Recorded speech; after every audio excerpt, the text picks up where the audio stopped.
ناظرین، میں ہوں آپ کی میزبان حسنہ خان اور آپ دیکھ رہے ہیں HITV۔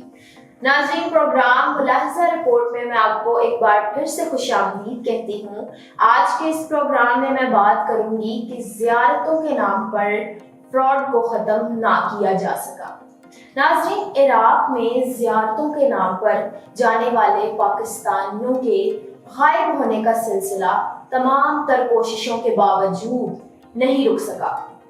عراق کے دارالحکومت بغداد میں موجود پاکستانی سفارت خانے کی جانب سے ایک بار پھر وزارت داخلہ کو ایک تفصیلی مراسلہ ارسال کیا گیا کہ حالیہ عرصہ میں 50,000 سے زائد پاکستانی عراق میں صرف ہو چکے ہیں، جو عراقی حکام اور پاکستان کے لیے تشویشناک امر ہے۔ اس مراسلے کے بعد وزارت داخلہ کی جانب سے FIA کے ملک بھر میں قائم علاقائی ڈائریکٹوریٹس کو متحرک کر دیا گیا ہے کہ انسانی اسمگلنگ کی ان وارداتوں میں ملوث ایجنٹوں کو تلاش کر کے ان کے خلاف کارروائیاں کی جائیں۔ FIA ہیڈ کوارٹرز اسلام آباد کے ذرائع سے معلوم ہوا ہے کہ عراق میں زیارتوں کے نام پر جانے والے پاکستانیوں کے عراق میں غائب ہونے اور برسوں تک واپس نہ آنے کا سلسلہ رک نہیں سکا، بلکہ اس میں تشویشناک حد تک اضافہ ہو گیا ہے۔ صورتحال کو دیکھتے ہوئے عراق کے شہر بغداد میں قائم پاکستانی سفارت خانے کے حکام کی جانب سے اب ایک تفصیلی مراسلہ وزارت خارجہ کے توسیع سے وزارت داخلہ کو موصول ہوا ہے۔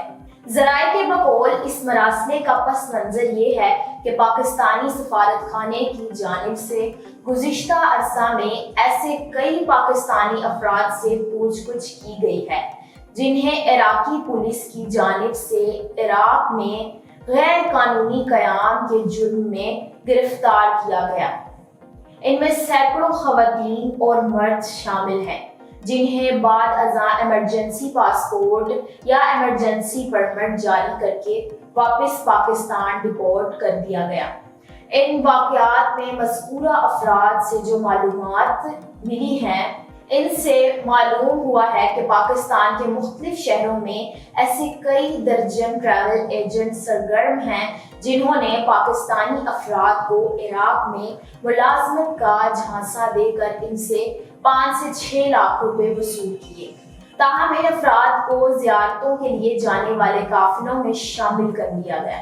مجموعی طور پر زیارتوں کے لیے جانے والے ایک شخص پر 70,000 سے 1 لاکھ روپے کا خرچہ آتا ہے، جبکہ باقی 4 سے 5 لاکھ روپے یہ ایجنٹ اور ان کے عراق میں موجود سرگنے خود بٹور لیتے ہیں۔ ایسے افراد کو عراق پہنچانے کے بعد مختلف ایسے ٹھکانوں پر رکھا جاتا ہے جو دور دراز کے صنعتی ایریاز اور بڑے گوداموں پر مشتمل ہوتے ہیں۔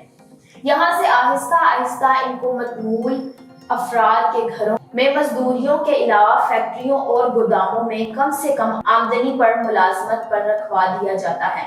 ایسے ہی کئی خواتین کے انٹرویوز سے یہ بھی معلوم ہوا ہے کہ ان کو عراق کے مختلف شہروں میں بیوٹی پارلرز اور سیلون پر کام کرنے کا جھانسا دے کر لایا گیا، جو کہ کئی برسوں تک یہاں پر ملازمت کرتی رہی، تاہم بعد ازاں ان کو زیارتوں کے ویزوں کی میعاد ختم ہونے کے بعد غیر قانونی طور پر قیام کے جرم میں عراقی پولیس کی جانب سے گرفتار کر لیا گیا۔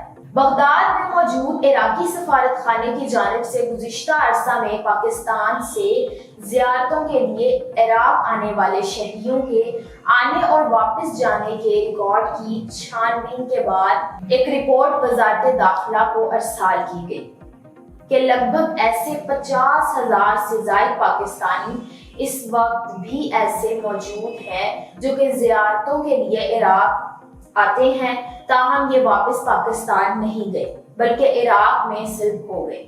اسی رپورٹ میں انکشاف کیا گیا ہے کہ پاکستان سے زائرین کی آڑ میں آنے والے ہزاروں خواتین اور مرد عراق میں صرف ہو رہے ہیں۔ یہ افراد یہاں پر متمول افراد کے گھروں پر مختلف قسم کی مزدوریاں کرتے ہیں۔ جبکہ کئی خواتین کو بیوٹی پارلرز اور سیلون میں کام کرنے کی آڑ میں لایا جا رہا ہے۔ ان افراد کو پاکستان میں موجود ایجنٹ فی شخص 4 سے 5 لاکھ روپے وصول کر کے بھجوا رہے ہیں۔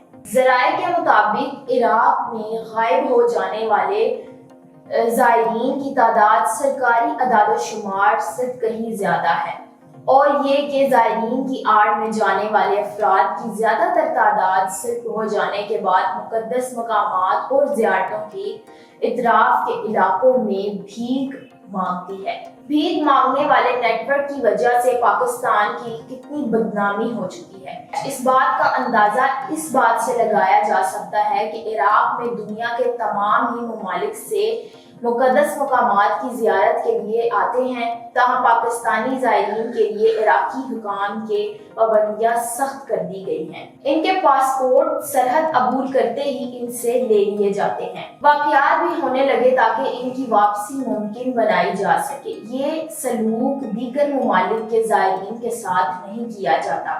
اسی صورتحال کے تناظر میں حالیہ عرصہ میں عراقی حکام کی جانب سے زیارت کے نام پر آنے والے پاکستانی شہریوں کے عراق میں سلب ہونے کے معاملات پر متعدد بار رابطہ کیا گیا۔ ان رابطوں میں ایسے زائرین کو روکنے کے لیے کہا گیا، جس کے بعد عراق میں موجود پاکستانی سفارت خانے کی جانب سے وزارت داخلہ کو بھی کئی مراسلے ارسال کیے گئے۔ سرکاری اداروں کے ذرائع کے بقول زائرین کے قافلے لے کر جانے والے زیادہ تر کارمان یعنی ٹریول ایجنٹس کمپنیوں کے رجسٹرڈ نہ ہونے کی وجہ سے اس وقت سندھ، پنجاب، خیبر پختونخوا، بلوچستان، گلگت بلتستان میں شہریوں کو عراق بھجوانے والے 150 سے زائد انسانی اسمگلروں کے گروپ سرگرم رہے ہیں۔ یہ گروپ بغیر حکومتی لائسنس کے آزادانہ طور پر شہریوں کو بیرون ملک بھجوانے کا کام کر رہے ہیں۔ اطلاعات کے مطابق سندھ بھر میں ایسے 35 سے زائد گروپ سرگرم ہیں۔ اسی طرح سے بلوچستان، خیبر پختونخوا اور گلگت بلتستان میں 50 سے زائد غیر قانونی گروپ کام کر رہے ہیں، جبکہ سب سے زیادہ 70 سے زائد گروپ صرف پنجاب میں متحرک ہیں۔ اس صورتحال کے بعد انسانی اسمگلروں نے ایجوکیشن ویزوں کی آڑ میں نوجوانوں کو عراق منتقل کرنا شروع کر دیا، جس کے لیے عراق میں موجود تعلیمی اداروں کے داخلہ لیٹرز استعمال کیے جانے لگے۔ تاہم اکثر واقعات میں ان نوجوانوں کو عراق پہنچا کر لاکھوں روپے اضافی لے کر سلب کروا لیا جاتا ہے، جبکہ ایسے نوجوانوں کو بھجوانے والے زیادہ تر بغیر لائسنس کے کام کر رہے ہیں۔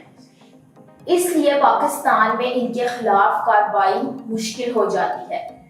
اگر یہی واردات کوئی لائسنس یافتہ کمپنی کرے تو پاکستانی ادارے بآسانی اس کے ذریعے بھجوائے جانے والے افراد کے وطن واپس نہ آنے پر اس کمپنی کے دفتر پر کارروائی کر سکتے ہیں۔ جی تو ناظرین، یہ تھا میرا آج کا پروگرام۔ اب تک کے لیے صرف اتنا ہی۔ اگلے پروگرام کے لیے اپنی میزبان کو دیجیے اجازت۔ اللہ حافظ۔